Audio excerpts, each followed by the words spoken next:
Welcome to the Sandwich Generation Podcast, a resource for adults balancing the dual responsibilities of raising children and caring for aging parents.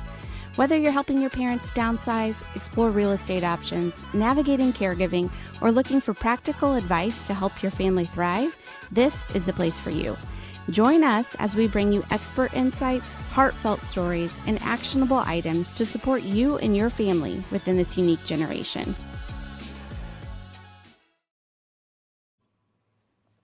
Hey. Hello. Hello. We are welcoming Chef Matthew, and then I've already messed it up, the last name. Mejia. Yes, Mejia. What's the background on that last name? It's Spanish. Oh, it is? I would not have guessed that. Okay. Yeah, Hablas español? There are a lot of them out there. So Really? You speak Spanish? a little bit. Yeah. A little? I speak, I call it kitchen Spanish. So, Oh, yeah. yeah. I call it Spanglish, what I speak. I speak a little of that too. Yeah. Yeah. Well, that's what mine is. Well, yeah, we're excited to have you on the podcast. We had the pleasure of having you attend one of our Rooted senior living series events where we got to learn more about Chef for seniors. And we thought you'd be just great to kind of give some of that information here on the podcast too. So how about you just kind of give a quick little intro of yourself, your background, and how you started doing this? Okay. Well, I won't get too detailed, but I started cooking when I was 15. I was a dishwasher at a restaurant, and the prep cook called out sick, and I stirred the sausage gravy and it didn't scorch. So they decided to make me a cook. And is this a restaurant we would know? Yeah, possibly. It was called Jim Dandy. Oh yeah, I know Jim Dandy. Mm-hmm. Yeah, they used to be around. There were quite a few of them, but I think most of them are gone. But so I got interested in cooking at a young age and went to culinary school, cooked in restaurants for about 35 years. I was a culinary instructor at the Chef's Academy for 12 years. Oh, cool. And when the school closed, I didn't want to get back into restaurants, but I kind of had to. So I did a little of that. And then I got into K through 12, cooking in schools, and it was just driving me nuts. So I decided I had to do my own thing. So those kids. Yeah. Oh, the kids were great. It was probably the regulations from the school, right? Yeah, it was. I was with a contract company, and the contract company was great. And the people from the school were good. It wasn't unlike a restaurant enough. So just the hours were crazy, and the demands were, left, right, and center all the time. And I just decided I needed to do my own thing. So yeah, I think when you're in a restaurant, it's like a whole different lifestyle you have to have, because the amount of time you work and the hours that you work are crazy. Yeah, and you're the expert. So if anything happens, you're the first person that's called. There were times at the schools where I'd need 14 people and I'd have 6 call outs.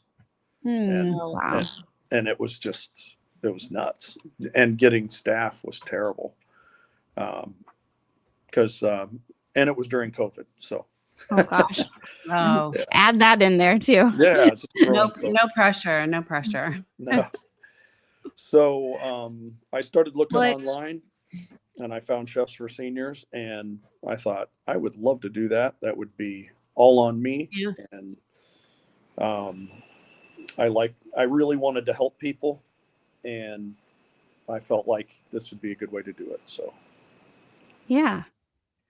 Yeah, it sounds like your history and you have that tie-in to really being a service to people with working in the school and now with the franchise, helping seniors. So, and I just learned actually that it is a franchise. So what a cool concept.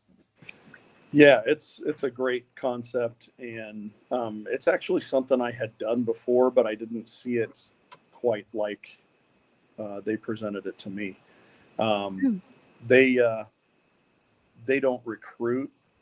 Chefs go to them, and then they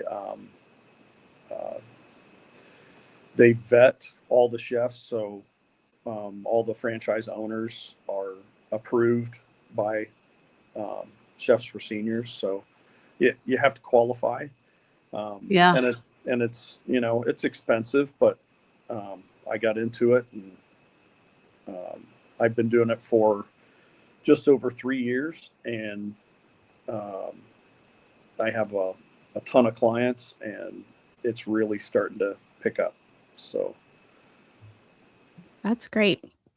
Do you know like how many states or areas there are different franchises in currently? Last I heard, there are over 100 franchises. Oh, wow. Okay. And they're all over the country.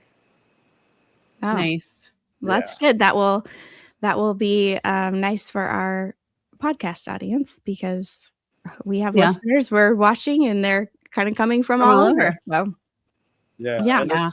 and it's really unique. It's very competitive as far as the service and the pricing. And the pricing is different in every franchise, just depending on the area sure. that it's in. So that's not something I could quote here, but right.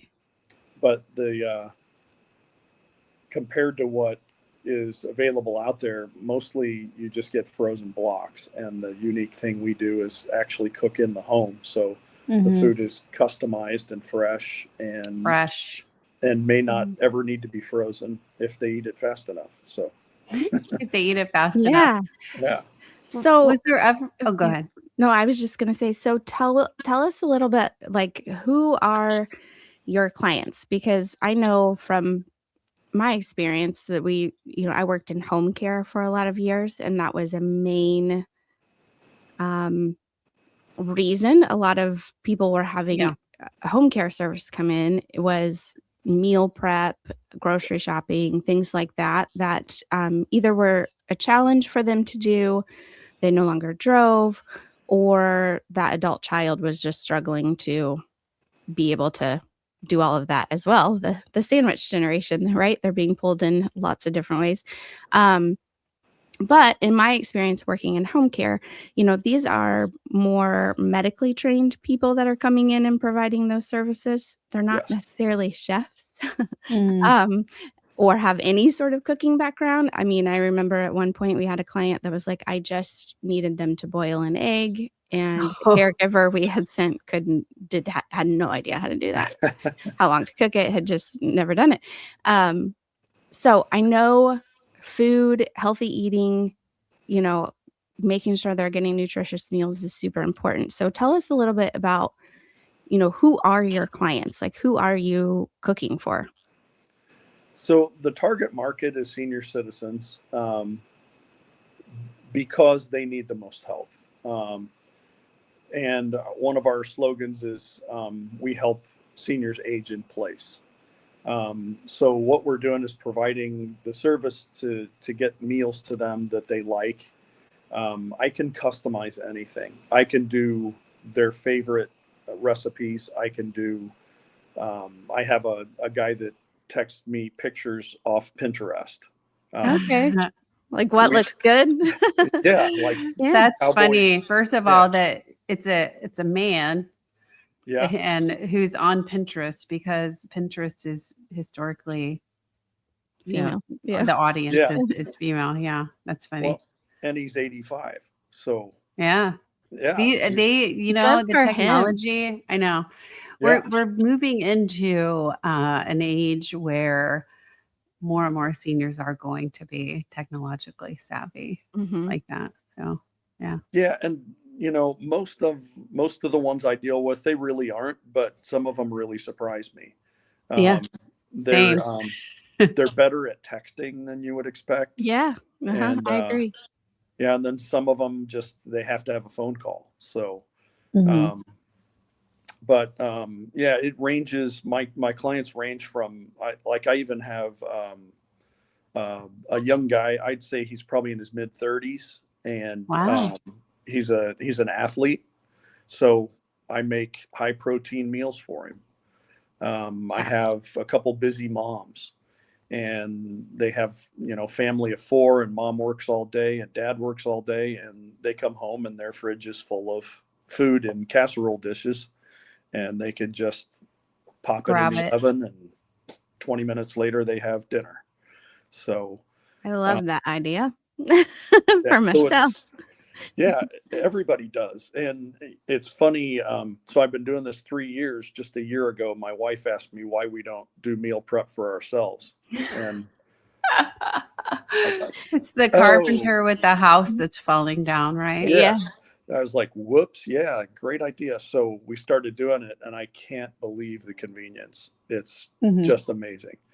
I don't even worry about it, because some days I may be on the far side of Westfield, and I live in Fishers, and at 5 o'clock, traffic is. You're not getting anywhere fast. Yeah, it's just beautiful traffic at that time. So, yeah, when I get home, I'll start dinner. But if there's already dinner ready, I can just reheat. So.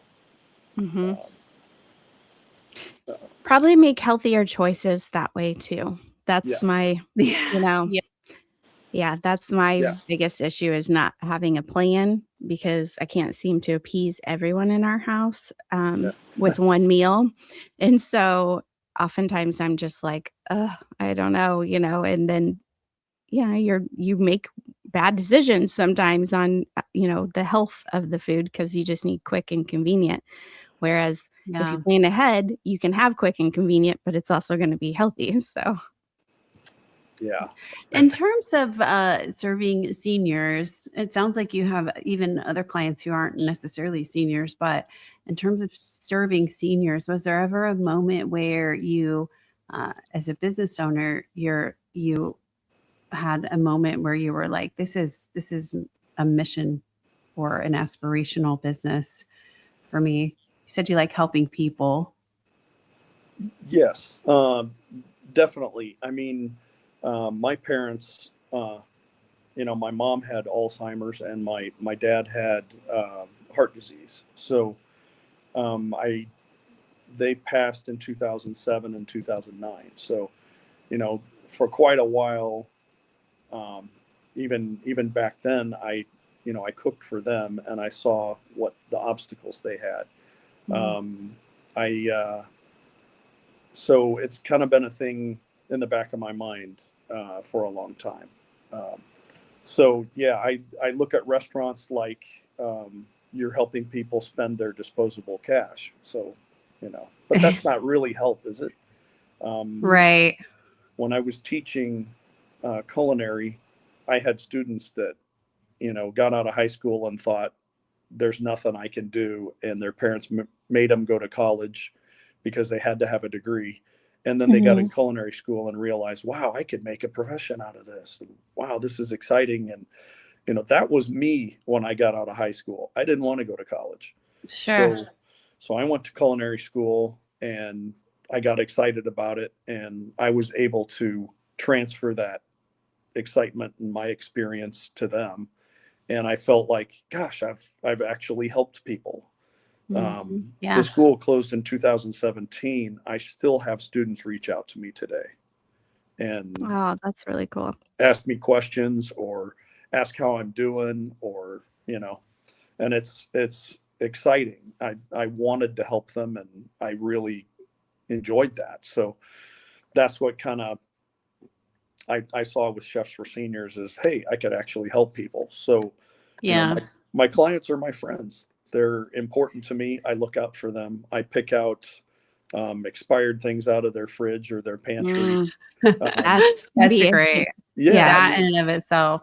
I see things in their house that are, trip hazards or something that needs to be repaired. And, sometimes they don't see it. So they just need somebody they trust to to say, hey, you might want to get this done. So that's a great thing about this industry, the seniors industry.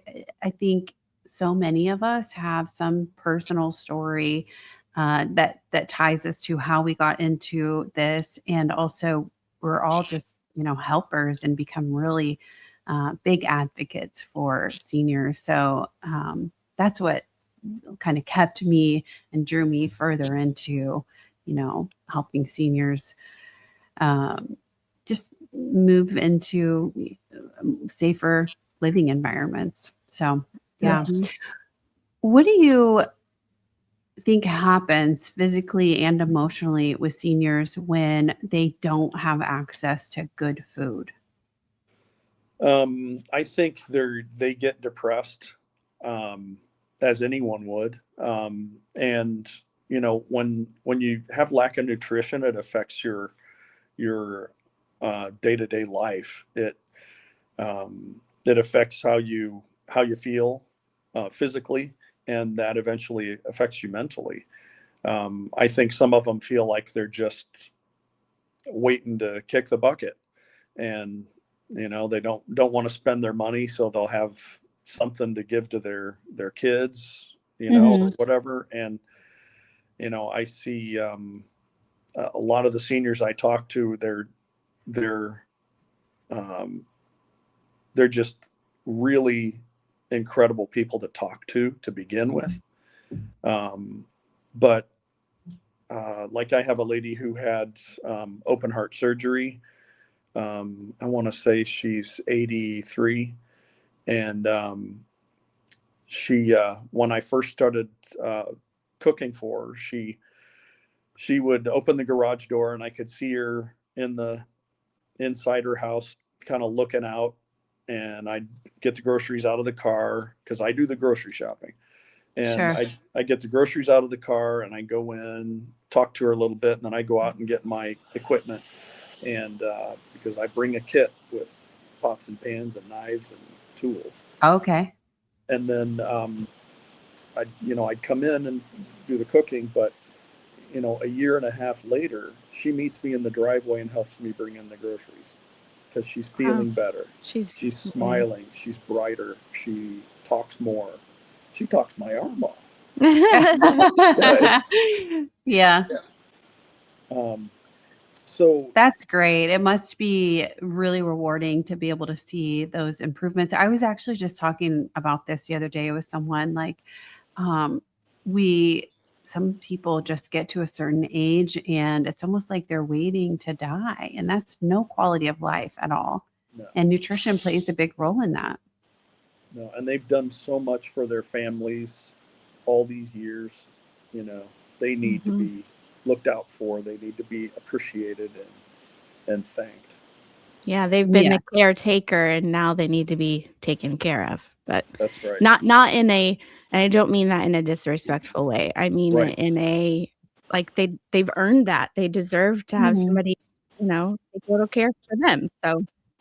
And we need to set the example for our kids because we'll be there someday. I know. Yeah. Yeah. Agree. Yes, you're right.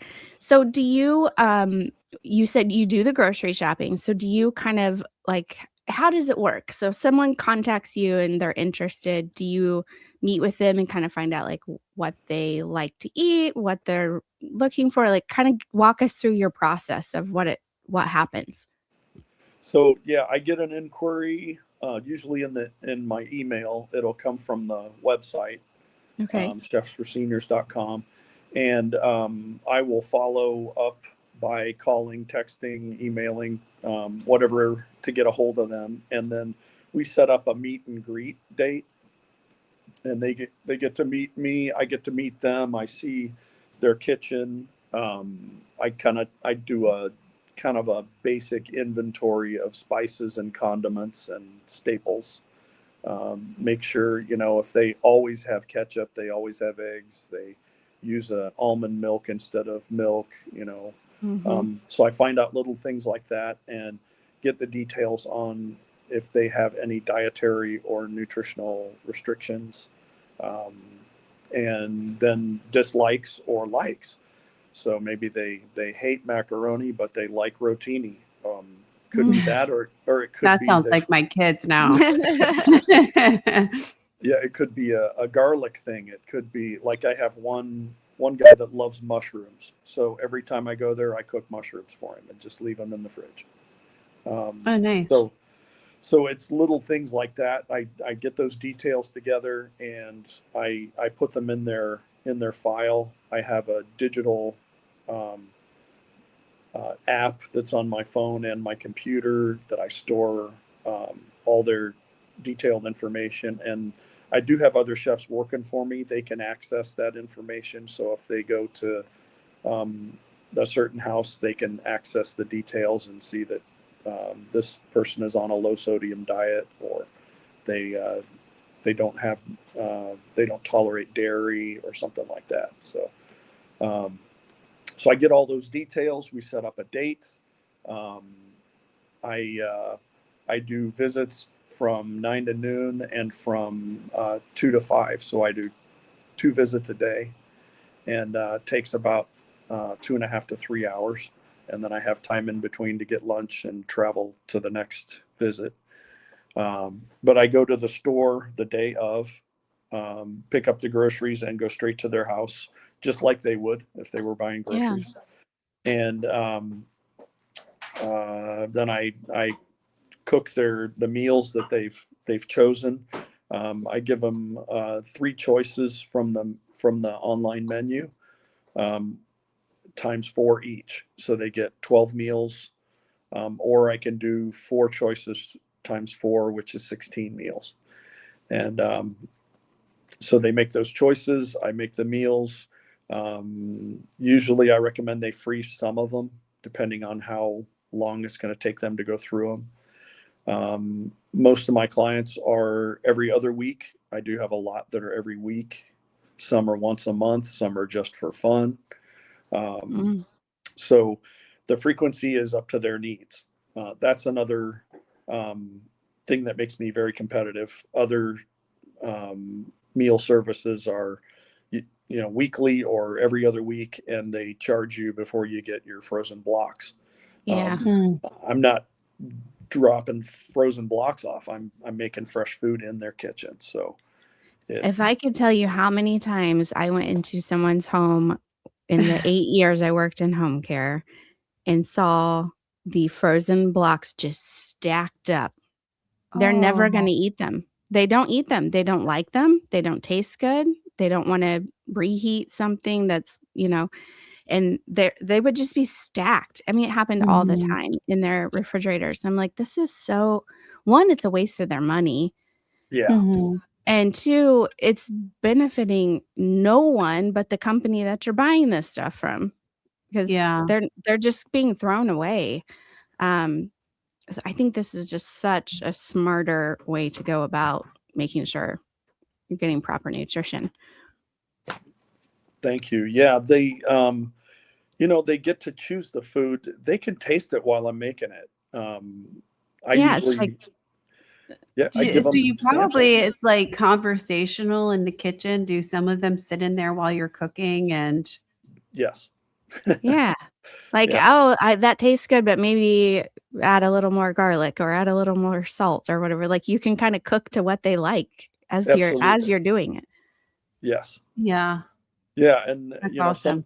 Some talk my arm off, some take a nap, some I had a guy that his wife had dementia, so she would talk my arm off while I was in the kitchen, and he would take a nap. He got a break. Yeah, that was a break for him. Yeah. Yeah, I mean, that's nice. I have some that I cook at their children's house, and they deliver it to mom and dad.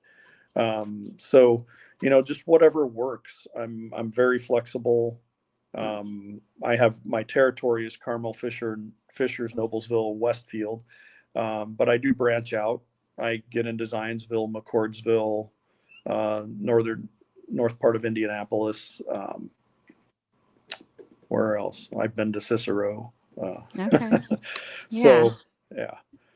Do you have people that utilize your services like just for or I guess maybe if you don't, like, can they is a better question, but like, say they've had a major surgery and they just need like a, 3 or 4 weeks of somebody helping do that kind of thing while they recover, and then, then you're done.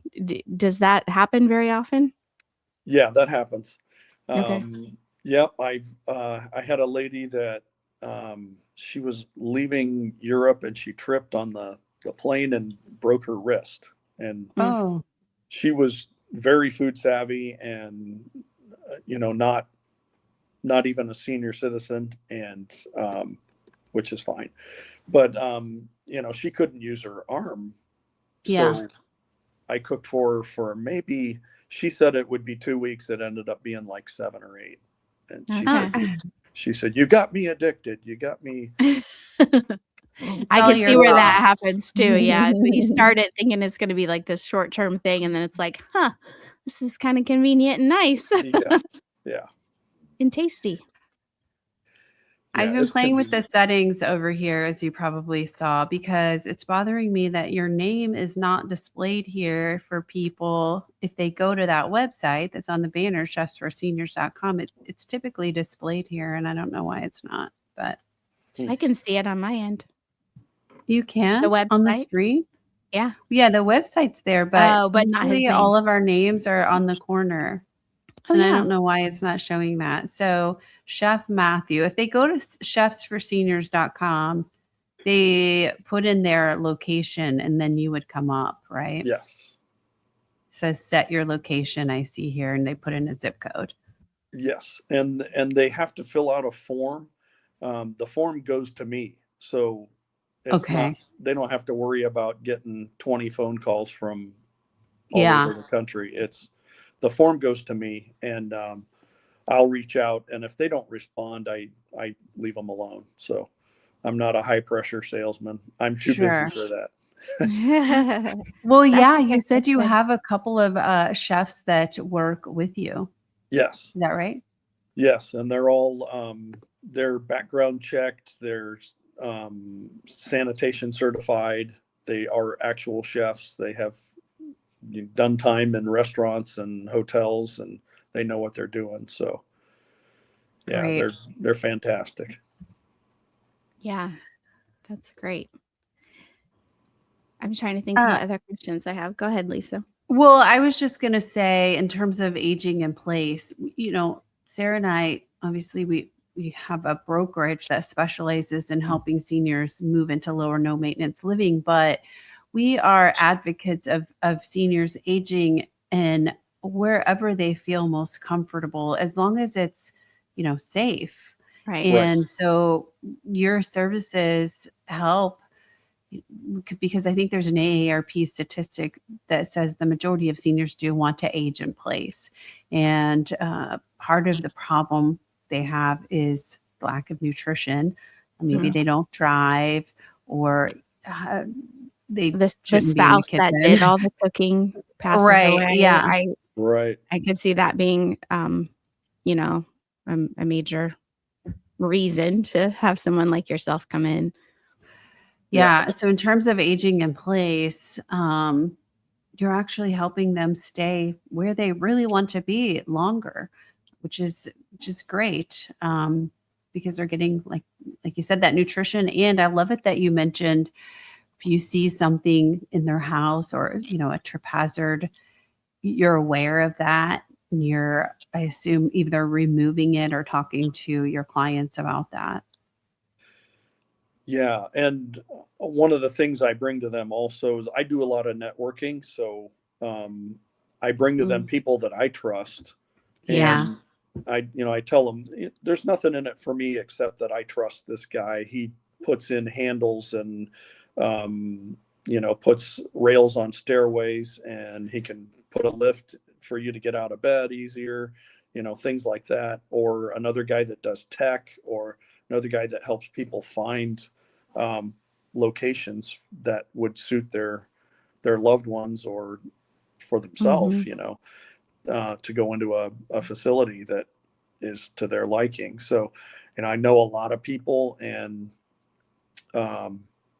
have a lot of people I trust. So I try and give them good advice like that as well. Yeah, you're a true advocate for them. That's great.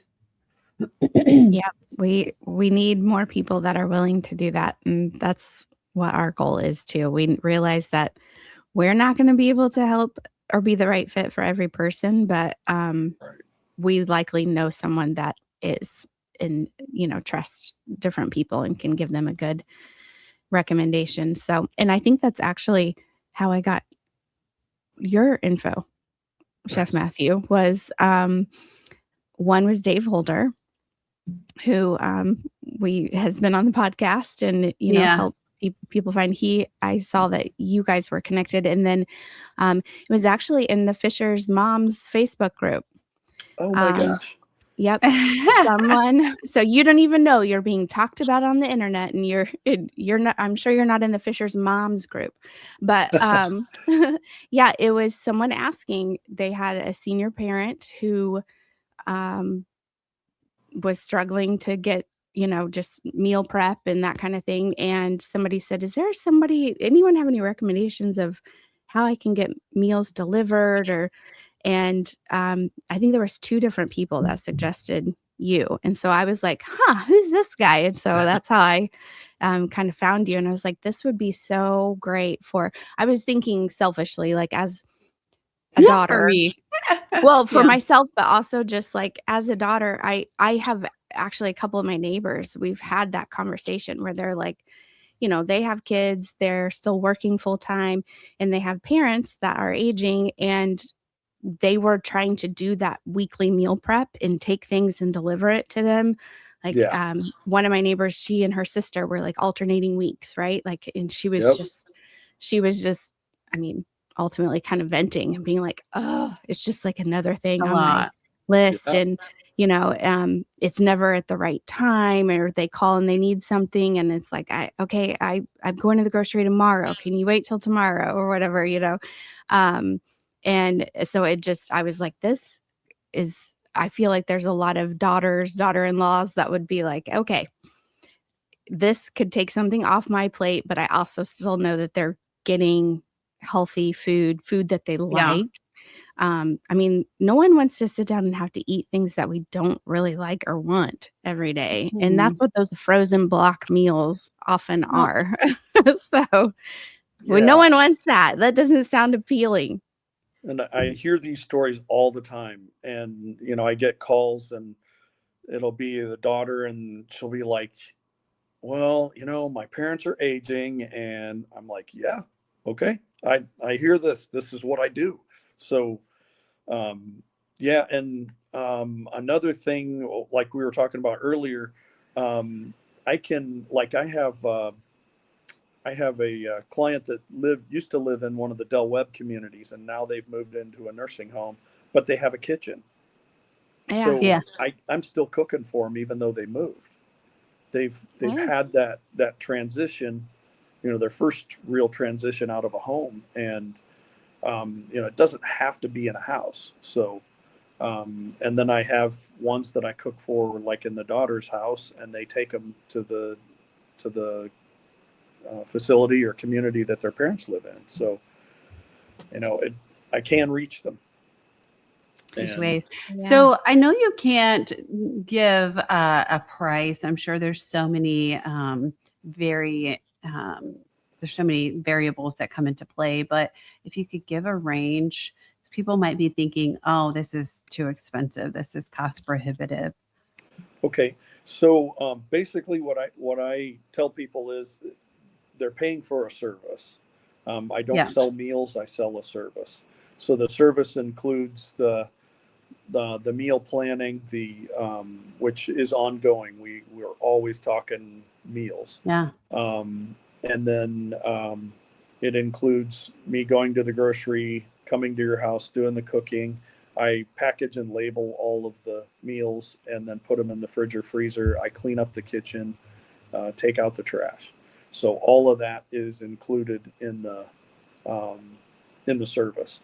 And I have 2 levels. One has the 16 meals. It's $195, and then that would be per visit. So on top of that is grocery reimbursement. Okay. And then so that's how you do that. You go and buy the groceries and then give them receipts and they reimburse you. Okay. Yes. Yep. So then the 175 is for 12 meals. And gosh, I don't think that's bad at all. No, I was it's not. Wait, what? It's very competitive. And the groceries run anywhere from, I always say, $40 to $60 for the 12 meals and 50 to 70 or 80 for the 16 meals. And it depends on what you order. Sounds inexpensive. Do you have very many couples? Yeah, quite a few. Okay. So like if you were doing 16 meals, could that be 8 and 8, or do you have to do 32? No, it'd be 8 and 8. And it depends on, most of the people, most of my clients, they'll have somebody brings food over once a week, like their daughter, their son, or they go out every Friday, or so they're not eating my meals every single day, right? Which is fine. So, a lot of them, the 16 meals last 2 weeks for a couple. Some of them eat very small meals. Yeah. So what I consider one meal, they actually make 2 out of. So yeah, I could see that. Yeah. So, so it just kind of depends on how much they eat, how often they eat my meals, and how many times they have other food sources. So, yeah, no wonder you're busy. That's very reasonable. Yeah, it's reasonable and very competitive with what's out there, because a lot of them would be even a little more expensive in their frozen. And yeah, and I was just thinking how many of these clients are like, oh, it's the daughter's day to bring the food. We don't want to eat her. Like when they're the blocks that you get the frozen blocks. Yeah. Chef Matthew's food. How do we tell our kid, you don't really need to bring us your meals anymore? No, yeah. And what if one daughter cooks better than the other one? Yeah, I know, right? Oh, wow. How do you break that news to them? Oh. We're just gonna have Chef Matthew come for every meal now. We found a better option. That's you don't have to cook for us anymore. Yeah. Yeah, I cooked for a lady yesterday, she and her husband, and as I was leaving, she looked at me and said, "Oh my gosh, I just feel like a huge weight has been taken off my shoulders." She said, "That's great." She said, "I'm a terrible cook." Like, I doubt it, but okay. I'm happy to cook for you. Self-awareness is the first step, right? Yeah.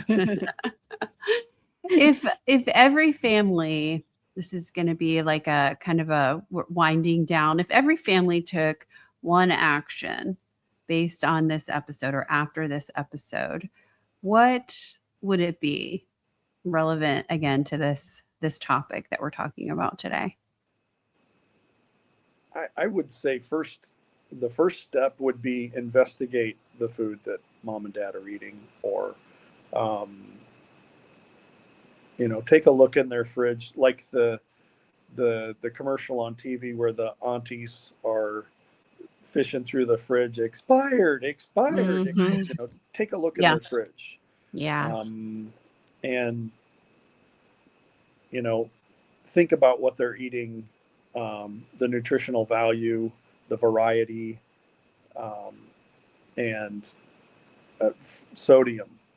I mean, the sodium that people eat is crazy. Our culture has a big problem with sodium, especially on those meals that have to be preserved for how long? I mean, yeah. Well, we have a problem with sodium, which causes inflammation, and it's the inflammation that causes all the health problems that we have. Yes. I mean, I'm no doctor, but I feel like that's the root cause of a lot of our issues. Yeah. Yeah. Preservatives don't make you live longer. That's kind of the opposite. oxymoron there. Yeah. So yeah, definitely good advice. I also have to say, one of my clients is it's a small memory care facility in Westfield. It's called Legato Living. Oh yeah, we've had them on the podcast. Yeah, they are absolutely amazing. They so one of my chefs cooks there 3 days a week. Nice. And she absolutely loves it. And we do the same thing we do for individuals. We cook fresh food. I know they've recently maxed their amount of residents. Good. It's a small facility, so they're 12. Yeah. So a couple of them I don't know their names, but most of them I know, and that's kind of one of the things of our business is we know our clients, and we know their likes and dislikes. There are people there's a guy there that doesn't like chicken, so I've made adaptations to the menu to accommodate him. And I make those kind of accommodations all the time for allergies, for likes and dislikes. But Legato is a really, really that's a memory care home, right? Yes. Yes. And they're just about to open their second one in Carmel. Yeah. And that's my goal, is to be part of that one as well. Yeah. Well, it sounds like you're well on your way. So Chef Matthew, chefsforseniors.com. Chef Matthew is on the north side of Indianapolis, basically, Hamilton County, just north of the city. And there are about 100 locations around the United States. You can go to that website, chefsforseniors.com, and put your address in and find a Chef Matthew in your area if you're not local to Indiana, right? That's right. Well, we've enjoyed our chat with you. Yeah, thank you for being on with us today. Thank you very much. I appreciate your time. All right. We'll talk to you later. Thank you. Thank you, Matthew. Take care. Eat well.